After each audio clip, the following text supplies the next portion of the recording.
انہیں صرف رمضان المبارک کے ایک مہینے میں تقوی حاصل ہو سکتا ہے، پرہیزگاری مل سکتی ہے۔ یہ شہر طاعات ہے، شہر عبادات ہے، شہر کا مطلب مہینہ ہے عربی میں۔ اور دیکھیں کتنی سہولیات تمہارے لیے رکھی گئی ہیں کہ شیطان کے وسوسوں سے محفوظ رکھا گیا، کہ تمہیں مہینہ بھر شیطان اور اس کی ذریت سے، اس کے حملوں سے بچا کر رب تبارک و تعالیٰ نے اس مہینے میں رکھا ہے۔ تو اب میرے عزیزو، تھوڑی سی محنت کی ضرورت ہوتی ہے تاکہ ہمارا دل پاک ہو جائے۔ تھوڑی سی اور محنت اس میں کر لی جائے تو انسان کا باطن پاک ہو جائے۔ تقوی کیا چیز ہے اور اس کا حاصل کرنا کیوں ضروری ہے، میں آپ کو بتاؤں۔ تقوی کا مطلب سب سے اہم چیز یہ ہے، اللہ کا خوف۔ یہ بنیادی چیز ہے، یہ بنیادی چیز ہے، اور یہ اگر بنیاد ہے تو ہر عمل میں آپ کے تقوی حاصل ہو جائے گا۔ نماز کیوں پڑھتے ہو؟ نماز ایک ڈیوٹی سمجھ کر کے پڑھتا ہے تو کوئی مسئلہ ہی نہیں اس کا، یعنی وہ ڈیوٹی ادا کر رہا ہے۔ لیکن نماز میں اگر خوف خدا ہے، اللہ کے ڈر سے پڑھتا ہے، یہی تقوی ہے۔ روزہ کیوں رکھ رہا ہے؟ سب محلے میں رکھ رہے تھے، ہم نے بھی رکھ لیا۔ روزہ اس لیے رکھ رہا ہوں کہ لوگ برا نہ سمجھیں، یا اسلام کا ایک حصہ ہے۔ اتنی ہی نیت تھی تو پھر اس نے روزے سے کچھ حاصل نہیں کیا، لیکن اسی روزے کو اللہ کے خوف سے رکھا، یہی تقوی ہے۔ تو خوف خدا، اللہ کا خوف آ جانا ہر عمل میں، یہی تقوی ہے۔ اور اگر یہ چیز نہیں ہے تو انسان بہت بڑے بڑے گناہ بھی کر جاتا ہے، اسے ڈر نہیں لگتا۔ روزہ چھوڑ دیا، اسے کوئی خوف ہی نہیں ہے، بلکہ دھڑلے سے لوگوں کے سامنے کہتا بھی پھر رہا ہو کہ مجھے یہ سب چیزوں میں وشواس نہیں، یقین نہیں ہے۔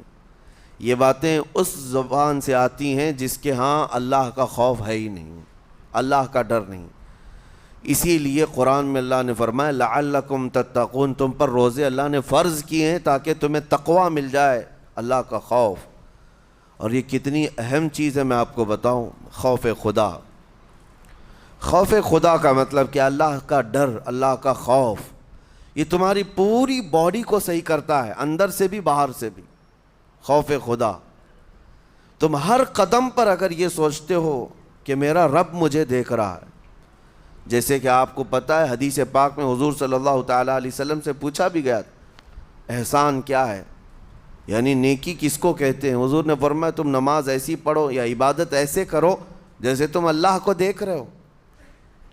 اور اگر یہ نہیں ہو سکتا تم سے تو اتنا احساس تو رہے کہ اللہ تمہیں دیکھ رہا ہے۔ تو ہر عمل میں تمہارے یہ سوچ آئے کہ مجھے میرا رب دیکھ رہا ہے، تمہارے قدم سنبھل جائیں گے۔ آج آپ مسجد میں بیٹھے ہیں، ادب سے بیٹھے ہیں، حالانکہ ایک آدھے گھنٹے کے بعد جسم کو پھیلنے کی حاجت ہونے لگتی ہے، تھوڑا پیر پھیلا لوں، پیٹھ کو ٹیک دے دوں، نہیں کرتے آپ، اس لیے کہ آپ کو احساس ہے کہ امام صاحب دیکھ رہے ہیں، مفتی صاحب دیکھ رہے ہیں، یا پھر مجمع میں لوگ دیکھ رہے ہیں۔ تو یہاں پر ہمارے دیکھنے کے احساس سے آپ کے پیر نہیں پھیلتے ہیں، آپ پھیل کے نہیں بیٹھتے۔ تو ہم میاں نہ سزا دینے والے نہ جزا دینے والے ہیں۔ یہی احساس اگر اللہ کے دیکھنے کا ہو جائے کہ میرا رب مجھے دیکھ رہا ہے، تو پھر آپ کو کسی نگرانی کی ضرورت نہیں، کہیں کسی سی سی ٹی وی کی ضرورت نہیں۔ اللہ کا خوف اگر بندے کے دل میں آ جائے، وہ ہر لمحے، ہر گھڑی، ہر علاقے میں محفوظ رہتا ہے، اپنے آپ کو محفوظ رکھتا ہے۔ میرے عزیزو، 4 سال کی عمر ہے امام اہل سنت فاضل بریلوی رحمۃ اللہ علیہ، امام محمد رضا خان رحمۃ اللہ علیہ، 4 سال کی عمر میں روزہ رکھ لیا۔ گرمیوں کی شدت تھی، گھرانہ علمی گھرانہ ہے، باپ بھی بڑے عالم دین، دادا بھی بڑے عالم دین ہیں۔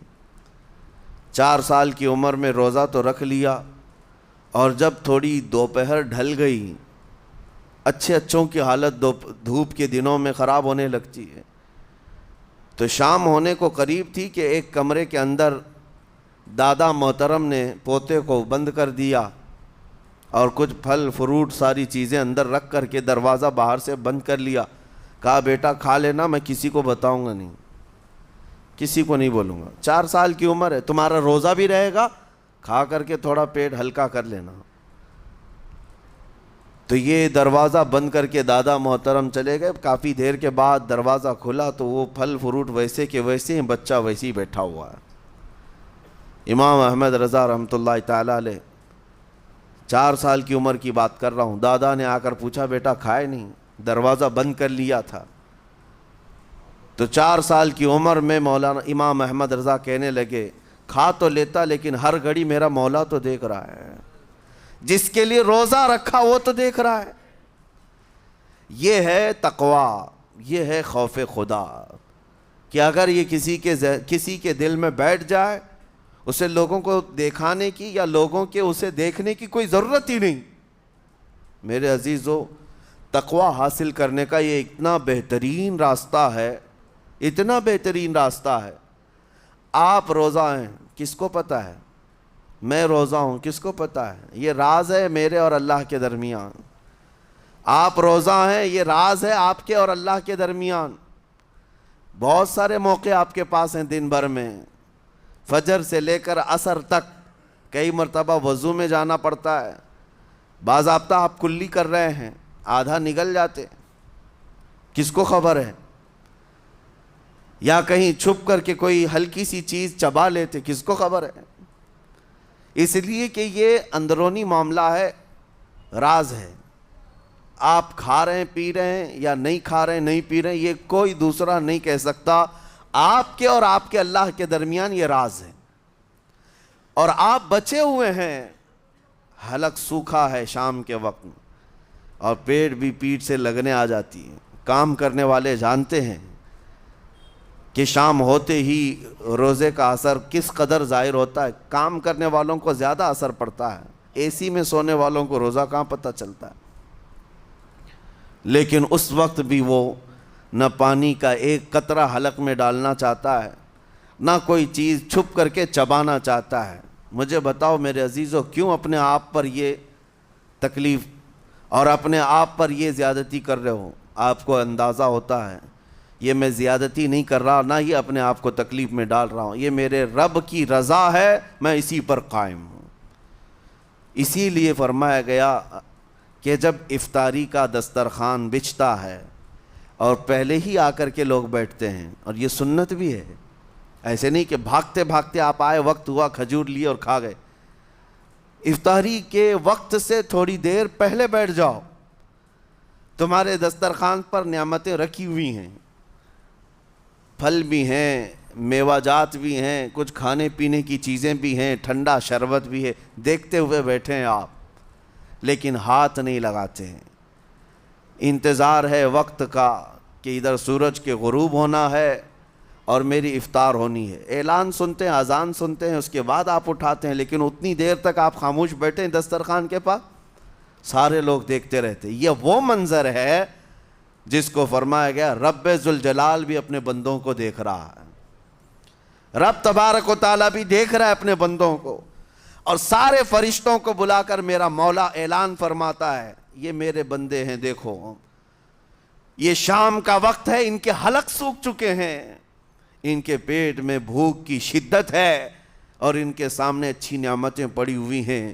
اے فرشتوں دیکھو, میرے ان بندوں میں سے کوئی بھی ان نعمتوں کو ہاتھ نہیں لگاتا, یہ صرف اور صرف میرے لیے بھوکے اور پیاسے ہیں. اور فرشتوں سے اللہ فرماتا ہے تم گواہ ہو جاؤ, ان کی حلق تر ہونے سے پہلے ان کے لیے میں نے جنت لکھ دیا. اسی لیے حدیث پاک میں ہے, جب افطار کرتے میرے آقا صلی اللہ علیہ وسلم یوں ارشاد فرماتے, ذهب الظمأ وابتلت العروق وثبت الاجر انشاءاللہ. پیاس بجھ گئی, رگیں ٹھنڈی ہو گئی, اور اجر اللہ کے ہاں پکا ہو گیا. یہ حضور پاک ہر افطار میں عرض کرتے تھے. میں آپ کو یہ عرض کر رہا ہوں کہ یہ چھپی ہوئی چیز, اسی کا نام تقویٰ ہے. آپ صرف اور صرف بچے ہیں اللہ کے خوف سے. اب سنو حدیث پاک, قیامت کے دن حساب و کتاب ہوگا اور جنت میں جانے کا پروانہ کچھ لوگوں کو مل جائے گا اور سب جنت کی طرف جا رہے ہوں گے۔ اس میں بہت سارے لوگ ہیں جو پل صراط پر چل کر کے جنت پہنچیں گے۔ اب جب کافی لوگ جنت کے دروازے پر پہنچیں گے، ایک جماعت ایسی ہوگی جو پورے راستے میں کہیں نظر نہیں آئی، جنت جانے کے راستے میں کہیں نظر نہیں آئی، لیکن جنت کے دروازے پر وہ پہلے سے موجود تھے، چلے تھے نہیں چلے تھے کسی نے دیکھا ہی نہیں۔ دوسرے جنتی ان سے پوچھتے ہیں اس جماعت سے کہ تم یہاں کیسے پہنچے اور یہ انعام کس بات کا ہے تمہارے لیے؟ تو وہ جنتی کہتے ہیں ہمیں روزے داروں کی جماعت میں رکھا گیا، ہمارے روزے اللہ کو پسند آئے، اور آج رب تبارک و تعالیٰ کا حکم ہوا کہ ساری دنیا سے چھپ کر تم میرے لیے روزہ رکھتے تھے، دنیا کو پتہ نہیں تھا تم بھوکے ہو پیاسے ہو، اور اے بندو آج سارے لوگوں کی نظروں سے چھپا کر میں تمہیں جنت پہنچاؤں گا۔ وہ ایک جماعت ایسی ہے جو راستے بھر چلتی ہوئی نظر تو نہیں آئی لیکن جنت میں پہنچ گئی، وہ روزے داروں کی ہے۔ آج یہ تقوی حاصل کرنے کا سب سے بہترین راستہ، اور تقوی کیوں ضروری ہے؟ اب آپ کے روزے سے کچھ حاصل ہوا نہیں ہوا آپ کو دیکھنا بھی ہے، یہ نہیں کہ کیلنڈر کی طرح گنتے جاؤ، 1 ہو گیا، 2 ہو گئے، 3 ہو گئے، ہوتے جائیں گے، یہ دن تو چلتے رہتے ہیں، گنتے گنتے 20 بھی ہو جائیں گے، 25 بھی ہو جائیں گے، 30 بھی ہو جائیں گے۔ روزے گننے کا حکم نہیں، اپنے آپ کو سرچ کرو پھر تھوڑی سی ورزش کرنے کے بعد بندہ ویٹ تول کر کے دیکھتا ہے کم ہوا گھٹا ہے کہ بڑا، ہر دن دیکھتا رہتا ہے۔ ہاں، ورزش کرنے کے بعد پھر ناپ کر کے دیکھتا ہے میرے جسم کا وزن کتنا گھٹا کتنا بڑا۔ ویٹ گین کرنے والے ویٹ لاس کرنے والے دونوں بھی برابر چیک کرتے رہتے ہیں۔ روزہ رکھنے کے بعد تمہیں خود کو بھی چیک کرنا چاہیے کہ میرے اندر اب تبدیلی آئی یا نہیں آئی۔ ایک روزہ رکھا اور پھر رات کو تراویح میں کھڑا ہوا، میرے اندر بدلاؤ کتنا ہے؟ کیا اب اللہ کی آیات قرآن کی سنتا ہوں، میرے آنکھوں سے آنسو آ جاتے ہیں؟ اگر آ گئے ہیں تو اس کا مطلب ہے کہ دل نرم ہو گیا، اس روزے نے اثر دکھانا شروع کیا، اور پھر ویسے کا ویسا ہے، تو اس کا مطلب ہے کہ آپ کے روزے سے آپ کو تقوی نہیں مل رہا ہے، آپ کو تقوی نہیں مل رہا۔ خوف خدا جب آتا ہے تو انسان کا دل موم ہو جاتا، نرم ہو جاتا ہے، اور اللہ کے عذابات سے، جہنم کے خوف سے، قبر کی سختیوں سے وہ رو پڑتا ہے، اس کی آنکھیں بہنے لگ جاتی ہیں، اور جب دل سخت ہوتا ہے پتھر کی طرح تو اسے نہ اللہ کی آیتیں رلاتی ہیں نہ آخرت کا تصور اسے ہلاتا ہے۔ اسی لیے قیامت کے دن کے بارے میں آپ کو بتاؤں، نبی پاک صلی اللہ تعالیٰ علیہ وسلم کی امت کی طرف جہنم کی آگ شعلے لپکاتے ہوئے بڑھتی آ رہی ہوگی بہت تیزی سے، قریب ہے کہ وہ جہنم کی آگ سب کو اپنے لپیٹ میں لے لیں۔ وہاں کھڑے ہوئے بہت سارے لوگ اپنے اپنے اعمال کا صدقہ پیش کرنے لگے، حاجی اپنے حج پیش کر رہے ہیں، نمازی اپنے نماز، روزے دار اپنے روزے، کہ اے جہنم ہماری یہ نیکیوں کا صدقہ رک جا۔ جہنم کی آگ بڑھتی چلی آئی، بڑھ رہی تھی۔ جبرائیل امین علیہ الصلاۃ والتسلیم حاضر ہوتے ہیں بارگاہ مصطفیٰ صلی اللہ علیہ وسلم میں، ایک پانی کا پیالہ انہوں نے پیش کیا اور کہا یا رسول اللہ صلی اللہ علیہ وسلم یہ پانی آپ اس آگ پر چھڑک دیں۔ نبی پاک صلی اللہ تعالیٰ علیہ وسلم نے وہ پانی اس آگ کی طرف پھینکا تو آگ دور چلی گئی، جو جہنم کی آگ اچانک بجھ گئی، کافی دور چلی گئی جو امت کی طرف لپک رہی تھی۔ رسول رحمت صلی اللہ تعالیٰ علیہ وسلم نے پوچھا جبرائیل سے یہ اتنا اثردار پانی ہے کون سا؟ یہ جبرائیل امین عرض کرتے ہیں یا رسول اللہ یہ آپ کے ان امتیوں کے آنسوؤں کا پانی ہے جو رات کھڑے ہو کر اپنے رب کے خوف سے رویا کرتے تھے، وہ اللہ کے خوف سے تھر تھراتے تھے، ڈر کر کے ان کے آنکھوں سے جو آنسو آتے۔ جبرائیل امین کہتے ہیں میں نے وہ آنسو جمع کر رکھے تھے اور وہ آج میں نے آپ کے سامنے پیش کیا۔ ایک آنسو کا قطرہ جہنم کی آگ بجھانے کے لیے کافی ہے۔ موتی سمجھ کے شان کریمی نے چن لیے قطرے جو گرے تھے عرق انفعال کے۔ عزیزان گرام وقار، یہی وہ تقویٰ ہے، یہی وہ خوف خدا ہے جس کے متعلق اللہ قرآن میں فرماتا ہے لعلکم تتقون، تاکہ تمہیں تقویٰ مل جائے، اسی لیے روزے رکھے گئے ہیں، روزے فرض کیے گئے ہیں۔ تمہارا دل اگر سخت کا سخت ہی رہ گیا تو روزے اثر نہیں کر رہے ہیں، روزے اثر نہیں کر رہے۔ اور ظاہر سی بات ہے کاموں میں برکت نیت سے ہوتی ہے، کسی بھی عمل میں برکت اچھی نیت سے ہوتی ہے۔ اگر کوئی روزہ اس لیے رکھ رہا ہے، جیسے بہت سارے فائدے گنائے جاتے ہیں نا، روزہ رکھنے سے کینسر نہیں ہوتا، روزہ رکھنے سے جسم کے فاسد مادے ختم ہو جاتے ہیں، نکل جاتے ہیں، ڈاکٹرز بھی مشورہ دیتے ہیں مہینے میں ایک مرتبہ، ہفتے میں ایک مرتبہ باڈی کو فری چھوڑنا چاہیے۔ تو یہ تو جسمانی فائدے تو رکھے گئے ہیں، لیکن اگر تم روزہ اس نیت سے رکھ رہے ہو کہ میری باڈی صحیح ہوتی رہے، تو گویا کہ تم تو اپنی دنیاوی غرض سے روزہ رکھ رہے تھے۔ یہ فائدے تو ملنا ہی ملنا ہے، یہ فائدے یوں بھی ملیں گے اللہ تعالیٰ کی طرف سے آپ کو، لیکن نیت وہ نہیں۔ روزہ رکھنے کی نیت یہ ہو کہ میرا رب مجھ سے راضی ہو جائے اور مجھے رب تبارک و تعالیٰ کا خوف اور تقوی حاصل ہو جائے۔ نیت میں برکت ہے، اور جن کاموں کو آپ اچھی نیت سے کریں گے اسی طرح ان کاموں میں اثر بھی پیدا ہوگا۔ روزہ رکھنے سے پہلے آج نیت یہی کریں کہ مولا تعالیٰ یہ روزہ میرے تمام برے اعمال کے لیے کفارہ ہو جائے، یہ ڈھال بن جائے۔ جانتے ہیں آپ اپنے نفس امارہ کو روکنے کا سب سے بہترین آلہ بھوک ہے، بھوک۔ جتنا آدمی بھوک کے ذریعے سے اپنے نفس کو مار سکتا ہے دوسری کوئی چیز نہیں۔ آپ دیکھیں اس رمضان المبارک میں بہت ساری حلال چیزیں آپ کو حرام کر دی گئی ہیں، یعنی سحری سے لے کر افطاری تک۔ میں یہ نہیں کہہ رہا کہ شراب پینا حرام ہے، نشہ کرنا حرام ہے، وہ تو پوری زندگی بھر حرام ہے، لیکن آپ کو چاول روٹی تو حلال ہے نا، سبزے سیب پھل فروٹ تو حلال ہے، لیکن یہ حلال چیزیں بھی اللہ نے آپ پر حرام رکھی ہیں، روزے کے عالم میں نہیں کھا سکتے۔ سحری سے لے کر افطار تک یہ حلال لقمے، پانی تو حلال ہے، پاک ہے، لیکن آپ کے لیے روزے کے عالم میں حرام ہے۔ اسی طرح شادی شدہ مرد اپنی عورت کے ساتھ زندگی بھر کبھی بھی جمع کر سکتا ہے، رات میں سو سکتا ہے، لیکن حالت روزہ میں وہ حلال کام بھی حرام ہے، حلال کام بھی حرام ہے۔ اپنی عورت سے جمع کرنا حالت روزہ میں کیوں روکا گیا؟ کھانا پینا بھی حلال تھا، عورتوں کے ساتھ شباشی بھی حلال تھی، لیکن روزے کے عالم میں ان حلال چیزوں کو روکا گیا۔ تو آپ سوچ سکتے ہیں اس چیز کو، سوچ سکتے؟ وجہ یہ ہے کہ حلال چیزوں سے آپ کو روک کر بڑے حرام چیزوں سے بچانا مقصود ہے۔ آج اگر اپنے آپ میں اتنا کنٹرول کر لے جاؤ کہ چند حلال چیزوں سے دن بھر بچ سکتے ہو، انشاءاللہ رمضان کے بعد بڑی حرام چیزوں سے بھی اللہ آپ کو محفوظ رکھے گا۔ میرے عزیزو، برا ہے ان لوگوں کا جن کو میرے آقا صلی اللہ تعالیٰ علیہ وسلم نے دعائے ہلاکت فرمائی۔ اس سے بدنصیب کوئی ہو سکتا ہے؟ جن کے لیے رسول رحمت صلی اللہ تعالیٰ علیہ وسلم کی دعائے ہلاکت ہوئی ہو۔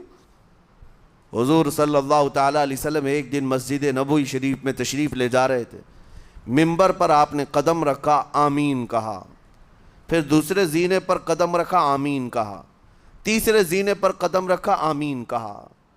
خطبہ مکمل کیا، صحابہ نے پوچھا یا رسول اللہ صلی اللہ علیہ وسلم ہر زینے پر آپ قدم رکھتے ہوئے آمین کس لیے کہہ رہے تھے؟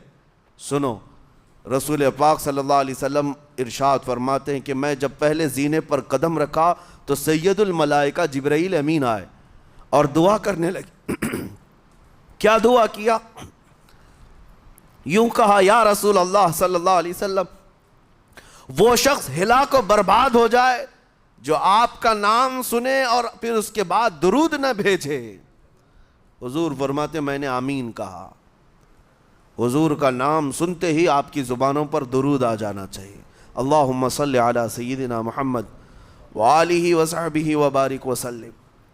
میرے آقا فرماتے ہیں دوسرے زینے پر قدم رکھا تو جبرائیل امین نے یوں کہا، یا رسول اللہ صلی اللہ علیہ وسلم، وہ شخص ہلاک و برباد ہو جائے جو زندگی میں اپنے ماں اور باپ میں سے کسی ایک کے بڑھاپے کو پایا اور ان کی خدمت کر کے جنت نہیں حاصل کر سکا بلکہ ان کو ایسے ہی چھوڑے رکھا، ایسا شخص برباد ہو جائے۔ حضور فرماتے میں نے آمین کہا۔ پھر جبرائیل امین نے کہا، تیسرے زینے پر قدم رکھتے ہی میرے آقا فرماتے ہیں جبرائیل نے یوں دعا کی کہ اے اللہ کے رسول، وہ شخص ہلاک و برباد ہو جائے جو رمضان کا مہینہ پایا لیکن اس کا ادب نہیں کر سکا، اس کا احترام نہیں کر سکا۔ حضور فرماتے میں نے اس پر بھی آمین کہا۔ جس کی ہلاکت کے لیے جبرائیل امین دعا کر رہے ہوں اور اس دعا پر سید الانبیاء آمین کہہ رہے ہوں، ایسے شخص کی بربادی کا کیا انجام ہو سکتا ہے؟ وہ کتنا بد نصیب ہوگا۔ اسی لیے میرے عزیزوں، مسلمانوں میں یہ رواج ہی نہیں ہونا چاہیے کہ اٹھ کر کے پوچھتے رہیں روزہ ہے کہ نہیں ہے، روزہ ہے کہ نہیں ہے۔ مسلمان ہے تو روزہ ہے، اور یہ کوئی آپشنلی عبادت نہیں ہے کہ 4 رکھ لیا 2 نہیں رکھا، آپشنلی نہیں، یہ فرض عین ہے۔ ایک روزے کو چھوڑنے کا گناہ فرمایا گیا 600 سال تک اسے دوزخ میں رکھا جائے گا، 600 سال تک۔ یہ معمولی چیز نہیں ہے، اور جن کے پچھلے روزے قضا ہو چکے ہیں معاف نہیں ہوں گے۔ تھپڑ مار لیں گال پہ، توبہ توبہ کر لیں، معاف نہیں ہوں گے۔ توبہ تو کرنے کے ساتھ ساتھ قضا بھی کرنا ہوگا۔ جب موقع ملے سال بھر میں اپنے چھوٹے ہوئے روزوں کو واپس کرنا ہے۔ اس کی اہمیت میں آپ کو بتا دوں، ایک روزہ اگر جان بوجھ کر کے کسی نے توڑا یا چھوڑا تو جانتے ہیں اس کا کفارہ کیا ہے؟ اس کا کفارہ یہ ہے کہ اس کے بدلے میں دوسرے دنوں میں 60 روزے کنٹینیو رکھے۔ رمضان کا ایک روزہ پورا کرنے کے لیے 60 روزے رکھنے پڑ جائیں گے۔ ہاں، اگر کسی عذر کی وجہ سے، کسی تکلیف کی وجہ سے چھوڑا تھا، بیمار تھا یا سفر میں تھا یا تکلیف کی شدت تھی، اس وجہ سے روزہ چھوڑا تھا، تو اس کے بدلے میں ایک روزے کی قضا ایک ہی روزہ ہوگی۔ لیکن بغیر کسی عذر کے، شہوت کی وجہ سے، نفس پرستی کی وجہ سے توڑا تھا یا چھوڑا تھا تو پھر 60 روزے رکھنے پڑ جائیں گے۔ اس سے اندازہ ہوتا ہے کہ ایک روزے کی اہمیت کیا ہے رمضان کے۔ اسی لیے میرے عزیزو، یہ روزے آسان ہیں، روزے آسان ہیں، اس کو رکھ لو، اس کی جزا بہت بڑی ہے، اس کی جزا بہت بڑی۔ ویسے بھی آپ دوسرے دنوں میں لیٹ ناشتہ کرنے کے بھی عادی ہیں۔ ممبئی والوں کا تو حال یہ ہی ہے، 12 بجے کے بعد 1 بجے 2 بجے تو ان کے ناشتے ہوتے ہیں، دوپہر کا کھانا تو شام 5 بجے ہو رہا ہوتا ہے۔ بس وہ ناشتہ سکپ کرنا ہے، دوپہر کے کھانے جو آپ کے ہوتے ہیں اس سے اور تھوڑا ایکسٹینڈ کر لیں تو افطاری کا وقت آ جاتا ہے۔ کوئی بہت بڑی دقت کی بات نہیں، کوئی بہت بڑے بوجھ کی بات نہیں، آسان ہے۔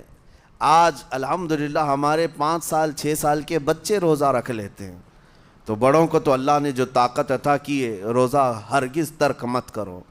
لیکن ساتھ میں آج یہ میسج ضرور دوں گا، نیت یہ کرو کہ مجھے تقویٰ مل جائے، مجھے پرہیزگاری مل جائے، اور یہ آپ کو خود چیک کرنا ہوگا۔ روزانہ رات کو نماز میں کھڑے ہو جاؤ تراویح کے، دیکھو کہ کتنی تبدیلی آ رہی ہے۔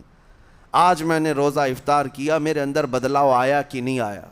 اور اگر نہیں آ رہا ہے، کوئی تبدیلی نہیں آ رہی ہے، تو اس کا مطلب ہے آپ تقویٰ نہیں حاصل کر رہے، آپ تو روز مرہ کی روٹین پر چل رہے ہو۔ روٹین پر چلنے کا مطلب یہ روزہ نہیں ہے۔ روزہ تقویٰ دے کر جاتا ہے بندے کو، روزہ خوف خدا دے کر جاتا ہے بندے کو۔ اسی لیے میرے عزیزو، آج دیکھیں آپ بہت ساری برائیوں سے رمضان میں بچ جاتے ہیں، تھوڑی اور محنت کی ضرورت ہے۔ ہم نے دیکھا ہے بہت سارے گھروں میں، باقی عیاش گھروں کی مجھے کوئی وہ نہیں ہے، ان سے کوئی لینا دینا نہیں، لیکن نارمل مسلمانوں کے گھروں میں بھی ہوتا یہ ہے، عورتیں بچوں کو تلقین کرنا شروع کر دیتی ہیں، گانے بند کرو، ٹی وی بند رکھو، بہت ساری چیزیں بند رکھو کہ رمضان آیا ہوا ہے۔ اور رمضان میں اگر ٹی وی لگا بھی لیا تو کچھ اسلامک چیزیں دیکھنے لگ گئے، ماحول تم نے خود ہی بدلا ہے اپنے گھر میں، کچھ چیزوں کو آپ نے بدلا ہے اور کچھ چیزوں کا ادب آپ نے کرنا شروع کیا ہے، اسی کو اور تھوڑی سی محنت کے ساتھ بڑھا لیا جائے، قسم رب ذوالجلال کی ہر برائی رمضان میں ہی آپ سے ختم ہو جائے گی۔ جس کی کوئی چیز چھوڑنے پر نہیں چھوٹتی ہے وہ رمضان میں کر کے دیکھ لے، اللہ کی بارگاہ میں یاد کرے کہ مولا دن بھر میں تیری رضا کے لیے بچ رہا ہوں، مجھے میری باقی زندگی میں ان گناہوں سے بچا لے۔ وہ رحمان ہے، جب وہ تمہیں اس کے بدلے میں جنت دیتا ہے تو یہاں برائیاں کیوں نہیں چھڑواتا؟ یقیناً وہ برائیوں کو تم سے دور کرے گا۔ قرآن کا فرمان عالی شان لعلکم تتقون، اسی پر میں نے آپ کے سامنے بات رکھی ہے۔ روزے اس لیے فرض کیے گئے ہیں تاکہ تمہیں تقوی مل جائے، پرہیزگاری مل جائے۔ بعض لوگوں کو دیکھا گیا ہے رمضان المبارکہ میں بھی وہ اپنی بری حرکات سے باز نہیں آئے، ان کی روٹین ویسی ہی جاری رہی، نعوذ باللہ نظروں کی خطائیں بھی باقی رہیں۔ اور سب سے بری چیز یہ ہے کہ رمضان میں شیطان کی نیابت اگر کوئی کر رہا ہوتا ہے تو تمہارا یہ موبائل فون ہے۔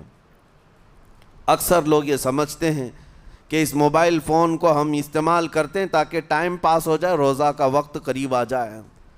اس ٹائم پاس کے چکر میں تم کیا کیا دیکھتے رہ جاتے ہو اور کہاں تک یہ چیزیں پہنچاتی ہیں تمہیں اندازہ بھی نہیں ہوتا، احساس بھی نہیں ہوتا، تو تمہاری رہی صحیح عبادت کو بھی یہ ہضم کر جاتا ہے، کھا جاتا ہے۔ اس کے استعمال پر اگر کنٹرول ہے تو خوب استعمال کرو، لیکن کنٹرول نہیں ہے تو اے نوجوانوں اس کا بھی روزہ رکھو، اس انٹرنیٹ کی بلاؤں سے محفوظ ہو جاؤ۔ اس لیے کہ بہتوں کو میں نے دیکھا ہے ان کے دن بھر اور رات بھر رمضان میں سوشل نیٹ ورکس پر مصروفیت ویسی کی ویسی ہے جیسے دوسرے دنوں میں تھی۔ وہ رات بھر چیٹنگ میں بھی مصروف ہیں، ایک دوسرے کو ادھر ادھر بھیجنے میں بھی مصروف ہیں، ساری چیزیں جوں کی توں چل رہی ہیں۔ تو تمہارے موبائل نے تمہیں تقوی سے بہت دور رکھا ہے، تمہیں رب تعالیٰ کے قریب ہونے نہیں دیتا۔ اپنے آپ کو بدل لو۔ ظاہر سی بات ہے یہ سخت چیز ہے، اگر کوشش کرو گے تو بچ جاؤ گے، اور تقوی اتنی آسانی سے تو نہیں ملتا۔